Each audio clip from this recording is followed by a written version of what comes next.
Well, good evening, listeners. You're listening to Lament of Hope podcast. And I'm so blessed and excited because through the year and a half this podcast has been on, I've gotten to talk to so many different people. And it's been so cool to connect with them. And I was so happy to connect with Anne Ursu. She is an author. I know some of my listeners actually encouraged me to reach out to her because they had actually read her books and loved them. But for those of you who don't know, I personally have read one of her books, which is called The Troubled Girls of Dragomir. And I loved it. I think I finished it in like a day. Like I couldn't stop reading it. It was so interesting. And she actually just recently came out with a book at the beginning of this year called, I'm gonna mess it up here, Not Quite a Ghost, which actually deals with chronic which is something I want to talk to her about as well. But Anne, first of all, I want to thank you so much for taking the time to be on here. Oh, thank you so much for asking me. I'm just thrilled. Thank you for your interest. So, Anne, I want to first kind of ask you, what gave you a passion to write, specifically books that, I mean, you see, I say children's books, but I mean, also it's like young adults can read it too. I mean, that's what I thought anyway when I read it. But what gave you a passion for writing for that particular age group? Yeah, first I want to say I always love it when adults find their way to children's books because, while a book might be for young readers, I hope it's designed for them, but I really hope it's for everybody. I still, as an adult, read a lot of middle grade books and I find them to feel very imaginative and true. When I was a kid, I read literally everything. I mean, I was that kid who was on the school bus reading constantly. I would go to the library with my mom on Saturday, come back with just a stack of books. And I actually remember in fifth grade, we had to we were supposed to report what we read to our teacher and have conferences. So one day I brought up this whole stack of books to my teacher, and she just turned to the class and said, "I don't believe she read this many books. I couldn't have read this many books." And at the time, I was like, weird, and now I'm like, how dare I did read them. So, I lived in books, and I remember a couple of years later, I was reading, I think, Paula Danzinger's The Pistachio Prescription. And I went down and I told my mom, when I grow up, I want to write books like this. I want to write books for this age. And Hmm. she said, oh, that's because that's what you're reading. But when you're older, you'll want to write adult books. She hates the story because she's Oh. very supportive, but it was just, it was just an offhanded thing you say. And I did. I studied playwriting in college, and when I got out of college, I did write a couple adult books. And I remember I was at a conference, and it's these things where you're like, at a table, and people come by, and you hold up your books, and they ask you questions, and it's just super awkward for everybody. And so, one of my books, The Disapparition of James, which is about a family who takes their boy to the circus, and the clown accidentally makes him disappear. And it was supposed to be about sort of the absurdity of loss.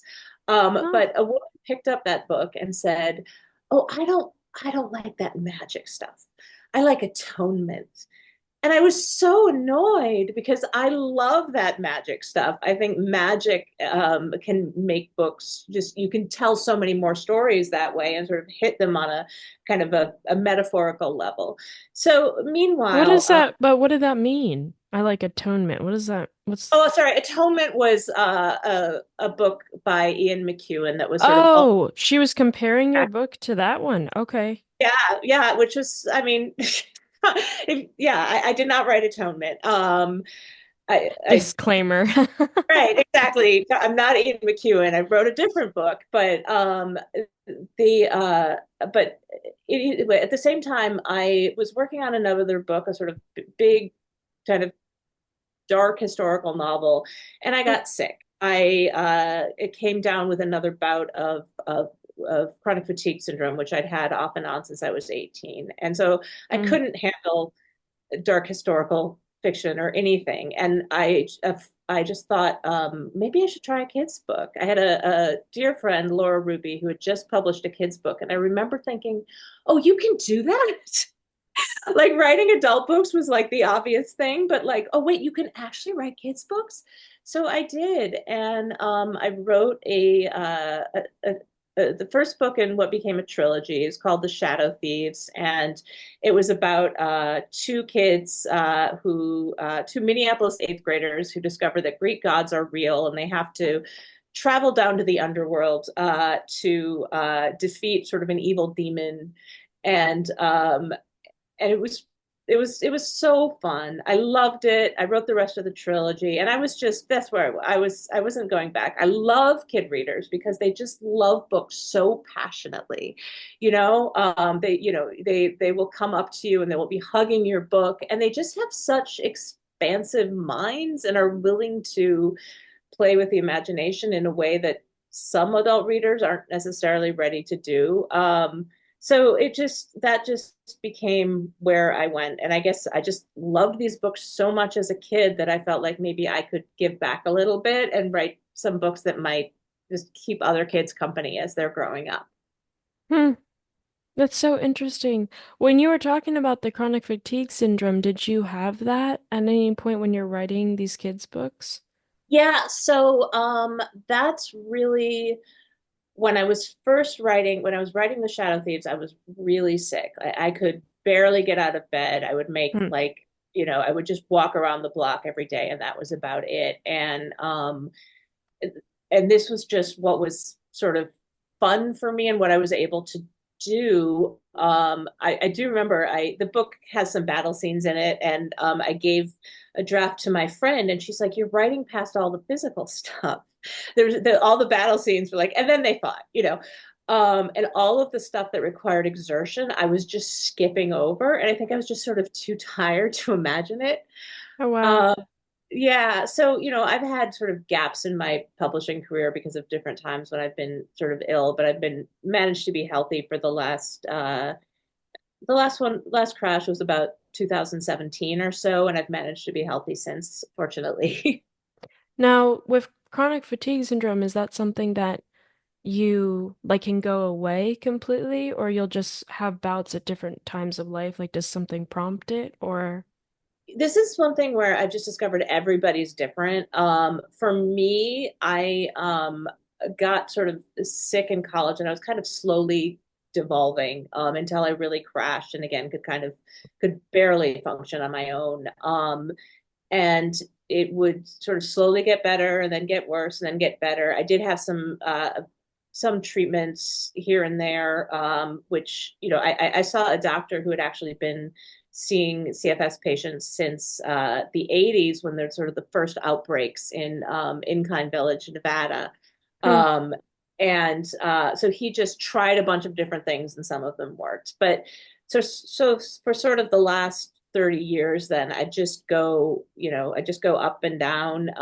But I'm fortunate that I've had a lot of up periods, and I've been Okay. able to do a lot of things that other people can't. And just because it just expresses itself differently.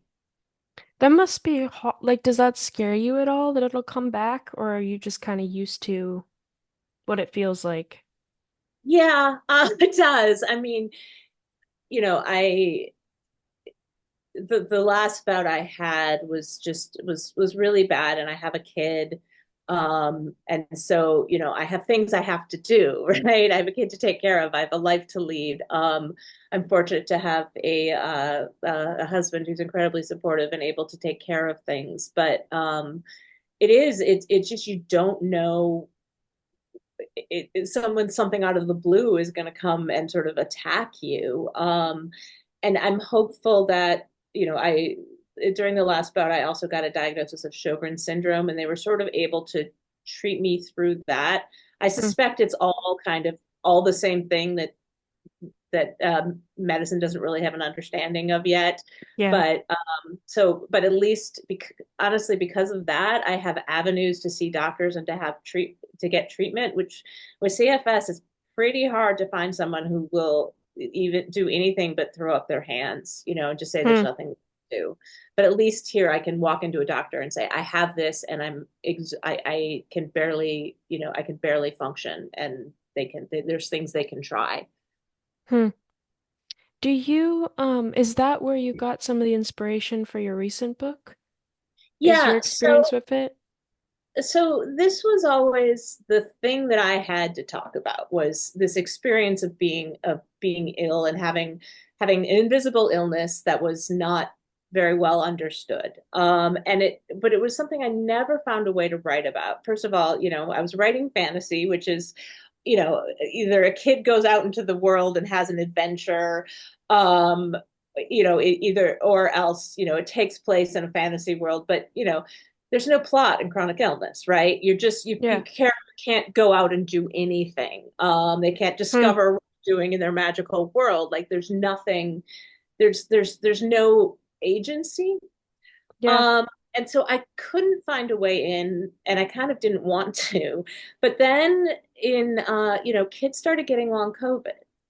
And I understood that suddenly I had a readership that was going through something I could speak to. And at the same time, I just started reading more middle grade horror. And I realized, oh, this is horror. Horror is when something comes at you out of the blue that you cannot control, and it takes over your whole life. Hmm. So with Not Quite a Ghost, the idea was, well, I can trap her in her bedroom, and that's what the book is about. A sixth grader named Violet, and she moves into a new house, and she's dealing with some adjustments to her family and entering sixth grade. And she a couple weeks into the school year, she gets some kind of flu or something, and then she kind of never gets better. Her health just gets worse and worse. And Hmm. meanwhile, she's stuck in her bedroom, and she starts to see this mysterious creature moving around in her wallpaper. Some people might recognize the allusion to Charlotte Perkins Gilman's The Yellow Wallpaper, which was published in about it's a novella that was published in about 1890, and it's about a woman who has been prescribed a rest cure for what seems to be pretty clearly some postpartum issues, and her doctor husband basically seems to kind of lock her in her attic, and he doesn't let her do anything. She's not allowed to read, she's not allowed to write, she's not even supposed to think. So all she does is stare at the creepy wallpaper that's Oh. in the room. It's so ugly, and her mind starts getting kind of obsessed with this wallpaper, and she starts seeing a woman move around in it. In that case, it is she's driven mad by the rest cure. And in this case, for Violet, there's actually is a ghost in the wallpaper. I do want to say that Charlotte Perkins Gilman was prescribed a rest cure by a doctor, and she lasted about 3 weeks. Then she wrote this book and mailed it to her doctor, the doctor who prescribed it, and he never wrote back. But Wait, so this was a that sort of true book is story that she wrote? this That was, was well, it was based on her own experience of a rest oh, cure, and then that it was sort of like, if I keep doing this, I'll go mad. So that's what okay. this the novella was about. Oh, But wow. that sort of is the kind of the iconic story about girls and women and illness and sort of medical gaslighting. And so that was a good way to kind of adapt the story that I wanted to tell. But yeah, so Violet is locked in her attic, and there is a sort of a ghost in her wallpaper. And of course, because she's worried no one's going to believe her about her illness, she doesn't feel like she can tell anyone about the ghost. Hmm. Wow.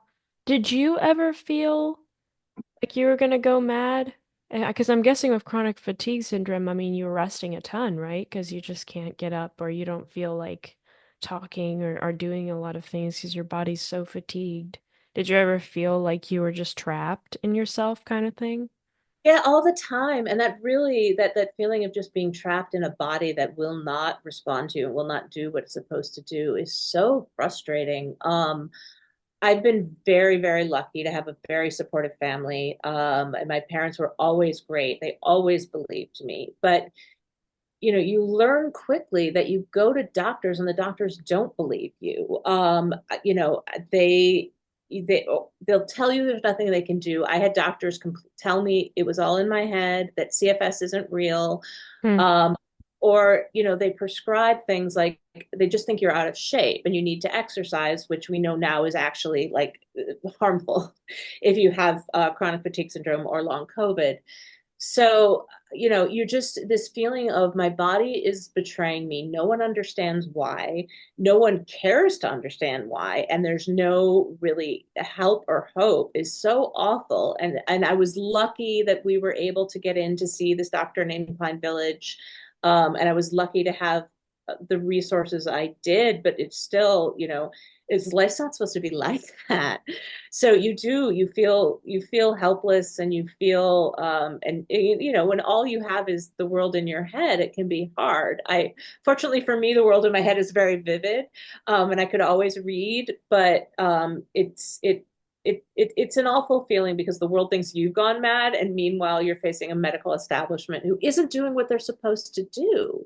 They're Yeah. supposed to help you, but it turns out, if you have an illness that they can't test for, and they can't treat, and they can't like find a medical cause for, then they think it doesn't exist. It's like it's I feel like medicine doesn't want to feel like there's things they don't know. So instead, they'd rather just blame the patient. Yeah. And it's very frustrating to me because watching long COVID happen, and long COVID, there's a type of long COVID that really is CFS. Both have this, CFS can be caused by a post-viral reaction, as is long COVID. The Hmm. symptoms are very similar. And so if people had cared about CFS then, people wouldn't have long COVID now. They would have been able to treat it. And now my son has long COVID. Oh, He got wow. COVID in August, and he's 2 months and he's not better. There's a sort of autonomic nervous system malfunction that I have that he has. So there's clearly a hereditary component to this. And I was upset before when this was happening and so many people were getting sick. And now I'm more upset. We could have understood it was hereditary. They could have understood the illness, known how to prevent it, known how to treat it. If anyone had cared in the last 30, 40 years, that I think it's CFS started to be talked about in this iteration in about like 1986, 1987. Yeah. And, it was just shrugged off. The CDC was like, just not interested in it all, and really was convinced everyone was malingering. And there's been stories of the CDC like secretly diverting funding for CFS, and it might be the NIH. I was going to say, don't quote me on that, but it's a podcast.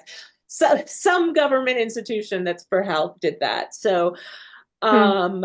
it's yeah, it just didn't interest anybody. So now, we have this epidemic of long COVID of people who are functionally disabled and can't get help. Hmm.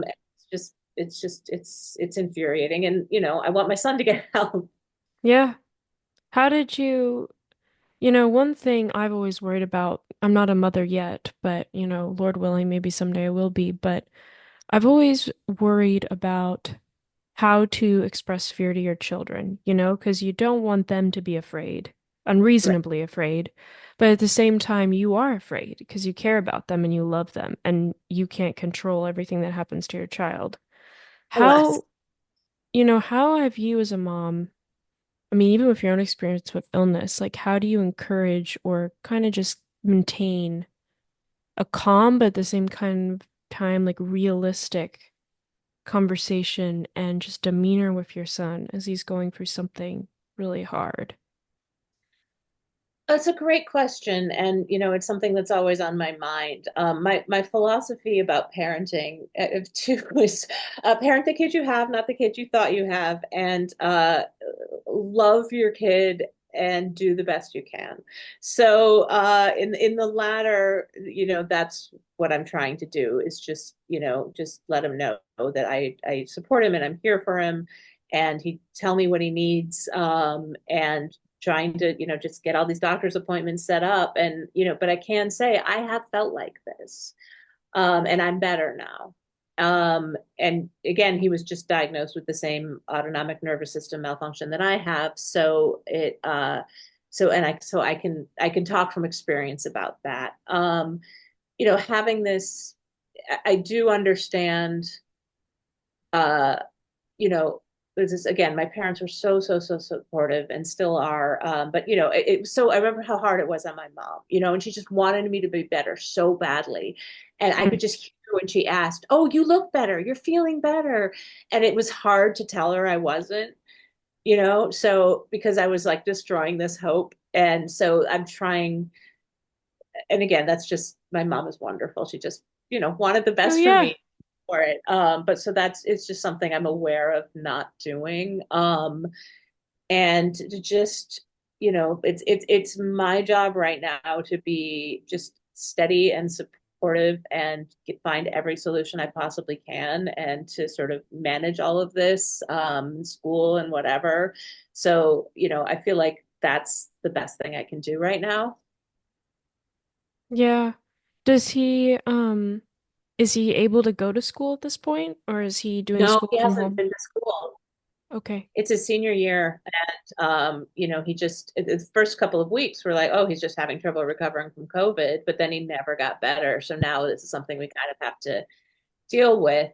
He's doing some work, and we just have to kind of see what, you know, in a couple of classes, we just sort of have to see what he's capable of. But you know, there's no nothing is set up for this, right? Like Yeah. there's requirements for school, and you know, you have to meet them, but you know, his school's been great. It's a private school for kids with autism, and they've been fantastic. But everything they do is set up for in person, right? So he can do a little Right. bit of work here and there, but you know, the idea of what actual learning is and give and take, it just they can't do. And I don't know if anything is set up for this because that's just not, you know, our society is set up for well people, Mm. and you know, and every aspect, all the structures of it are about being well, you know, doing your function, whether that's going to school or working.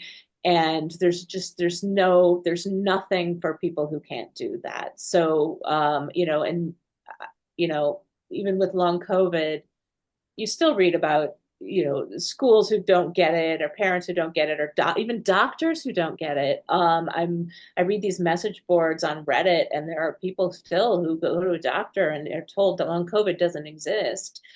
And you know, it's like it's you can just Google it and you can see like really good medical studies. um so but I think that again is sort of a institutional and structural unwillingness to deal with things we don't understand and are probably afraid of, right? If people can Yeah. just get sick out of the blue and have it take over their lives, that's terrifying and, you know, almost better not to believe in it, apparently. Yeah. Well, it's interesting though. You say our society is made for well people, and I agree with you 100%. What I find so interesting though is I think our definition of well as a society is like wrong. Because I don't know about you, but I feel like everyone is unwell in some Yes. way. It's whether mentally unwell, physically unwell, emotionally unwell. There's so many different types of unwell. I think we think there's a normal, but for most people, if not everybody, like there isn't. Like there's just something going on that's causing a disturbance in everyone's life. There's just no normal well person, like the way we think of it. You know what I mean? Let me, yeah, that's a really good point, and I want to rephrase that. Our society is set up so people for people who can appear well. You Right. know, it requires that, and that, you know, and even that act of appearance, especially, you know, in the case of physical and mental illness, can cause those things to get worse. Yeah. But, you know, the sports, and some, you know, there are some areas in the world and some institutions that have supports in there, but you know, that's not many. And that's the sort of thing that should be everywhere. You know, everyone should have access to good health care and good mental health care, and society, you know, our day-to-day grind should have gaps that people can fill with that kind of care. And it's Hmm. just, and I think, you know, part of what exactly what you're saying is of how unwell everybody is because of that. It's stress, it's mental health issues, physical health issues that you just there's not the time and the place to get care for it. I mean, Yeah. even if going to the doctor costs you $100 or whatever. Get lab tests and it's $500.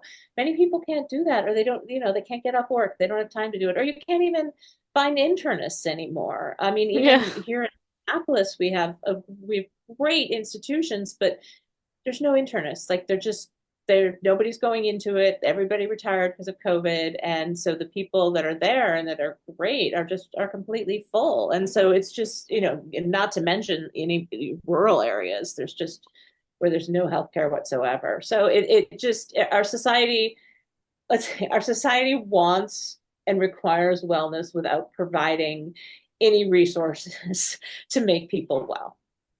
Yeah. No, I agree with you, and it's really sad. Especially because I don't see that changing, like you said. I don't see people becoming like sickness becoming less, or I think these things are going to increase, Yeah. especially with just, all the diseases and all the things happening in our world. Like it is sad because I think these things will increase, not decrease. And so you're right that it's unfortunate that there's just not enough outlets for help, for care, for compassion for people's struggles. Um, I wanted to ask you, um, how do you find your hope in this? Because I'm hearing you and I'm just thinking, man, like it's so cool to see you as a mom standing with your son and walking through this hard stuff with him and fighting for the care you and him need. But that must be very tiring. And obviously, I mean, at the same time, you have this imagination to write these books that are impactful for children, while you yourself, like, you're living really hard stuff. Like, where are you finding your hope and your encouragement to kind of keep going and keep writing and keep living on and keep fighting?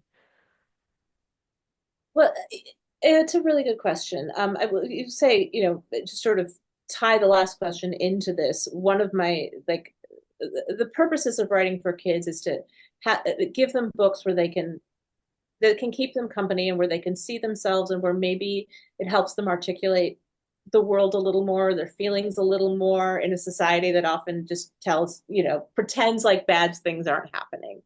So my hope with Ghost was that it could be company for these kids who are going through this. Yeah, And that I think writing for kids does help that because you can imagine a reader that needs your book, and that book might find their way to them, and that book will help them. yeah, And that allows for that. I think it's inherently an act of hope. I do, in terms of MECFS and long COVID, you know, the I hate saying this. I'm going to phrase this terribly, but the benefits of long COVID of it happening was that it's caused so much more research to happen. And there's questions hmm, now about that money, but they've discovered a lot now. yeah, Um, and whereas everything was, I'd say, static for 30 years. I mean, honestly, it's still most of the same doctors doing CFS as it was like when I first got sick. Um, but there's just much more knowledge and much more money being spent, and they understand things that they didn't understand about CFS. So I so I'm sorry, I wear hearing aids and I have Bluetooth on my hearing aids and someone is actually calling me right now. So while I'm that talking, my phone is ringing. So was that's why, really good multitasking, though. yeah, I don't want that to be happening, but they're turning up the volume. All right, anyway, but I got better. And so I can try to, I can and hope that for Dash and hope to use whatever resources I have to make that happen, and to just try to do what I can, to make a better world. And maybe that's just kids' books and donating good donations here and there, and just caring about stuff. And I also, it's been a tough few years in the world, and what I came to was the idea that what I can put out into the world is just kindness. I Yeah. can just be kind to the people. I can smile at people in grocery stores and I can be kind to everyone I interact with and I can offer help when I can and just try to make my little corner of the world, you know, a better place in even in very small ways, but that's what I can do. And I don't always remember that, but I'm trying to remember that. And so if there's just in a little something I can do here and there, I will try, and I will just try to be kind to everybody and give everybody a break. Everyone needs a break. I mean, just, if they say something rude to me or whatever, maybe, they're having a bad day. Their job is awful. Everyone's been rude to them for an hour. And so I'm just gonna be the person who is kind. Yeah. What do you think is a particular instance when it's really hard for you to think that way? I think when as we have so much unkindness around us, and that unkindness having been weaponized, I don't think we should be putting targets on people or hurting people. And it's just that sort of anger and meanness that is so much a part of our discourse now. It really gets to me. Yeah. But I can only fight it by speaking out where I can and fight it by trying to be kind. Yeah, for sure.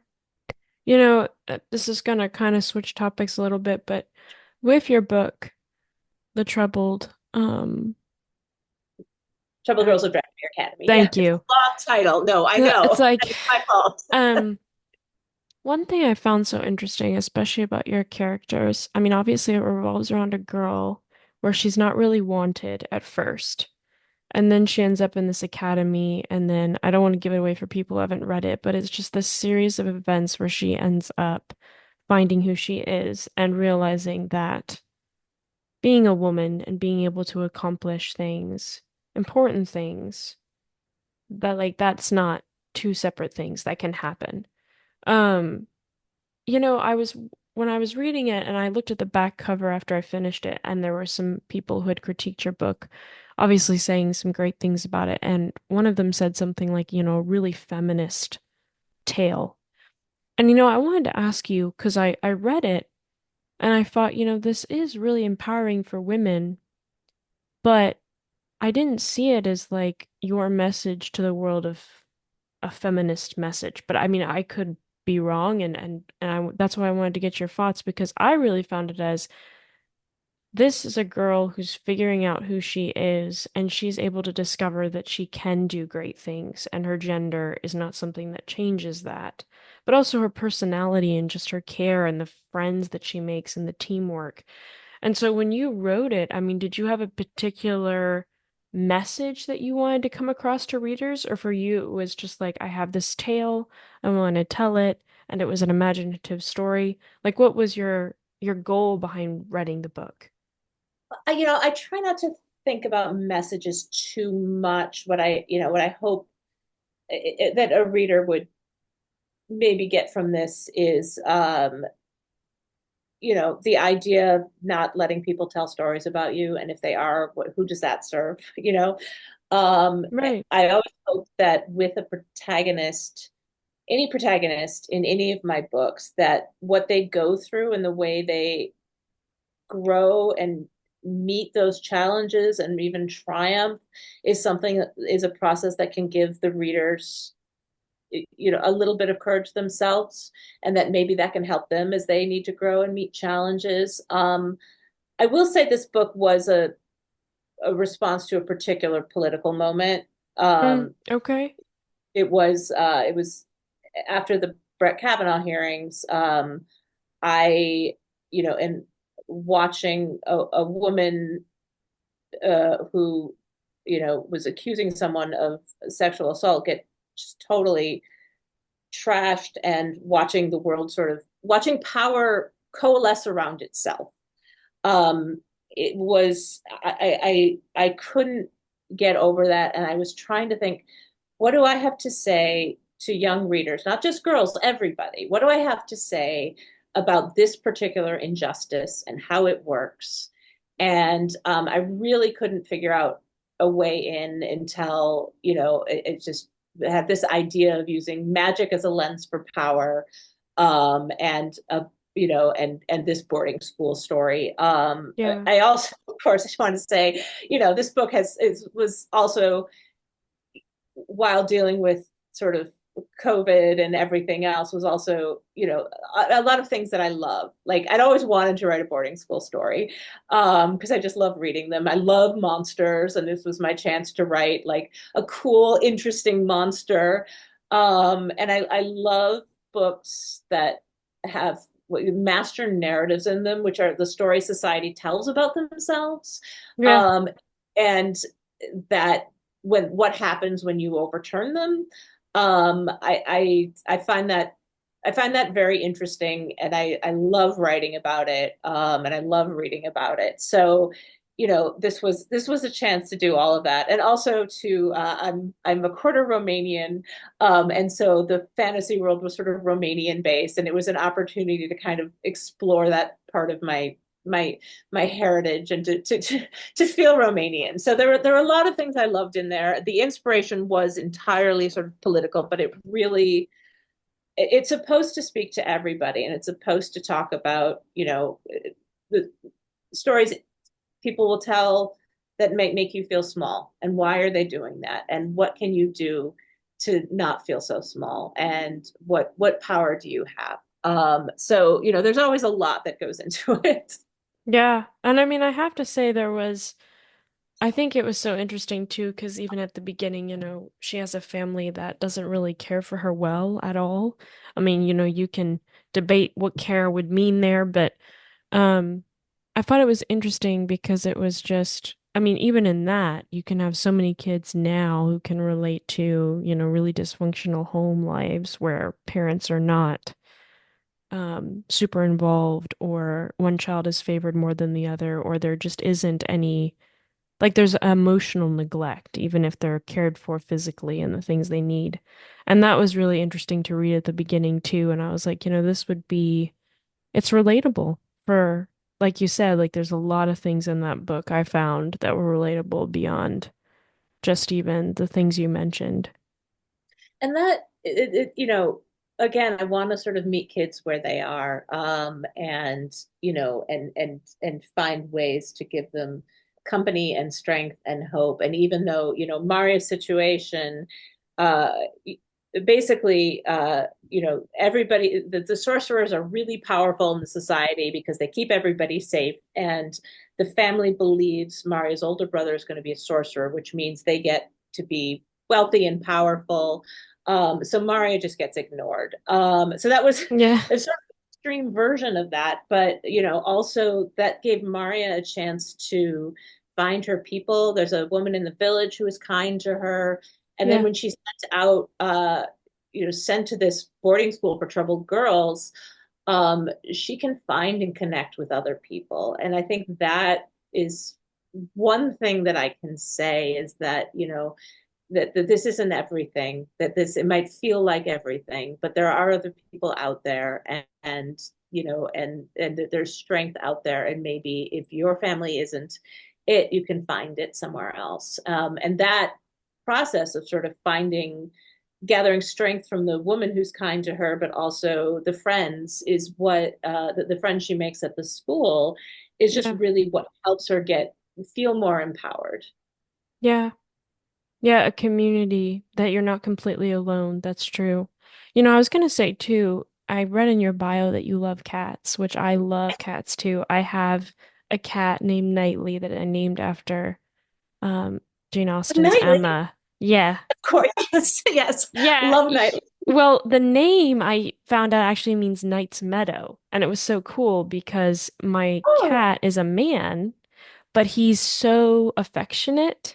And so he oh, has like the male qualities, but at the same time, he's so encouraging. Like I've had nightmares or I've had a panic attack, and he'll like come and sit on my chest because he feels me shaking and just wanting to give me that comfort. Um, And I was going to ask you because even in the book about yeah, the Dragomir, the tower, it's like even the goat. There were animal friends. I wanted to ask you, like, did you, because you loved animals, because like there were animals in there, like the goat and stuff, and they like loved her and like she Yeah. specifically. And I mean, even when you were talking about illness, I cannot tell you. And I didn't believe people at first, honestly. I used to be one of those people that I'd see like an emotional support animal, and I'm like, that's really weird. Like, why, what are you talking about? But then as I started experiencing different things and I had animals in my life, I was like, it changes everything. It makes things it's so comforting and it's weird, right? Because you don't think it'll be, but it is. And so I wanted to ask you, like, even if your books, I mean, particularly the one I read with the goat, I loved the goat. Um, I for love you, like, have animals been really encouraging to you in your life? Yeah, I mean, I've always loved them to the extent that I can't, like, even at my age, can't stand any harm coming to them, and I can't stand any stories where any harm comes to them. So you can trust no animals come to any harm besides mischief in my books. You know, I had my first high fantasy, which is fantasy set in another world, is called The Real Boy, and it's about a boy who sort of a medieval type village and a boy who is an orphan and he sort of works in the basement of a magician and he's I coded him as autistic and he doesn't have any desire to interact with anyone because he feels like he doesn't know how, and the magician he works for, isn't that warm to him. And there is an apprentice who's kind of cruel to him, and but you're in this situation where you've got somebody and all they're doing is sitting in the basement. They don't have anyone to interact with, right? Um, Hmm. and also, I needed to give him a strength, um, and show that he's likable and wonderful. And so, I started adding cats. So he had the cats to take care of, and that would show the reader who he really was, but also, allow him to interact with somebody. And that book was hard for me to write because I'd never written high fantasy before. So I just kept adding cats to it. So maybe that was my support. But yeah, and actually, this was really important in Not Quite a Ghost because again, Violet's alone in her attic. So I have her find a cat at some point. Like as they move, a cat just sort of slips into the house, and that cat ends up being giving her a lot of comfort and understanding her in a way that maybe no one else does. And the cat clearly sees the ghost. I mean, a real cat, she can't do anything about it except for hiss, but that in itself gives Violet comfort. But sometimes you need a cat to sleep on your chest, and purr, and that it matters in our stories and it matters in real life too. My One of my cats is also just great at knowing when you're sad, and she's just always there. And it's such a gift. And I feel very lucky to have them in my lives. Yeah, no, I totally agree. Well, I want to be respectful of our time, so I want to ask you one more question. Out of all the books you've read, not necessarily the ones you've written, but out of the ones you've read, is there a character from a book that you resonate with a lot, that you see yourself in? Such a good question. I mean, I can only kind of go back to the books of my youth. And again, and they're just so foundational, and thinking about, every Judy Blume character and how much they felt and how they're trying to just make their way in a world they don't really understand the rules for. And and the way they sort of gather strength. So, and I felt like I saw myself in all of her characters, really. I also, as a very imaginative, very sensitive girl named Anne, we read Anne of Green Gables, I don't Yeah. dozens and dozens of times. I'm not a redhead, but she she really spoke to me, and she is just had a way of, oh, you don't see the world the way everyone else does, but you're okay. And this is, and everybody loves you, and you can have a bosom friend, and Yeah. have this amazing imagination. Yeah. And she could be a girl and have all those things. I think that's something that encourages me. And I was just talking with someone else that I interviewed a few weeks ago about this. It's like there's a stereotypical way you think of a girl, whether that be demure or very feminine. And one thing I loved about Anne is like she would get dirty, right? She was so imaginative, but she also loved fiercely. But she had this really big imagination. She had these really big feelings. But she wasn't afraid, like, obviously to smack Gilbert over the head, but it was just like she was still a girl. It didn't make her less of a girl to have those kind of qualities that, didn't it's not the first thing you think of, as being super feminine, but she still was. She just had a And personality. that, it's interesting. Yes, and when I was growing up, those messages were even stronger. That, and I wasn't that girly. I have had and still have a wonderful older brother, and and we played around and we did boy things, and I liked Star Wars, um, and um, I just remember actually losing a friendship. I remember a moment of friendship ended when I got into sixth grade, and this person I'd been friends with forever. Um, it was clearly declining. I actually have a little moment of this friendship in Not Quite a Ghost where she tells me I have to shave my legs.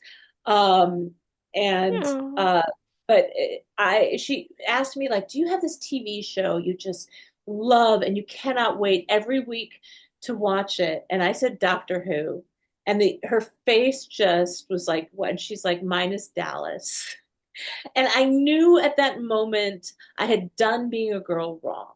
Even though I really felt like a girl. I've always identified as a girl, but it was like this thing I wasn't doing right. And I had that feeling all through my youth, up until college, really, that I wasn't dressing right. I wasn't fashionable. I didn't have the right body. And that I didn't even realize what you're saying about Anne until you said it, but you're absolutely right. Like, she is not stereotypical, but she is. But people really are stereotypical. They have all these dimensions, and we have these like narrow definitions of what it means to be a boy, what it means to be a girl, and we're understanding how problematic all of that is. But yeah, Anne gave space to be another way. I also think Ramona did that really well.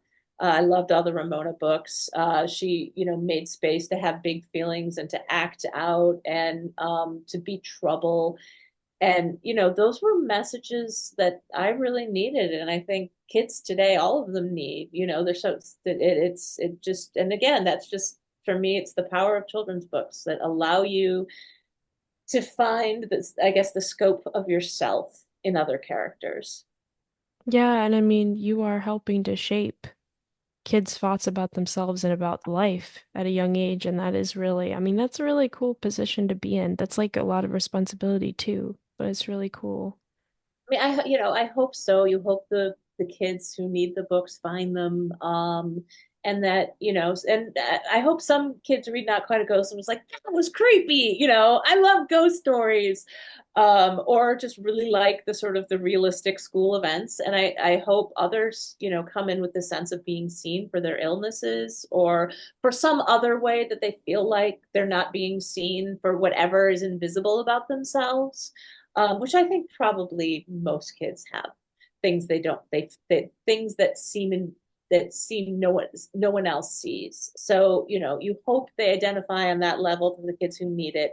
But you also, if you're just losing yourself in a book for a couple of days, that's also just really wonderful.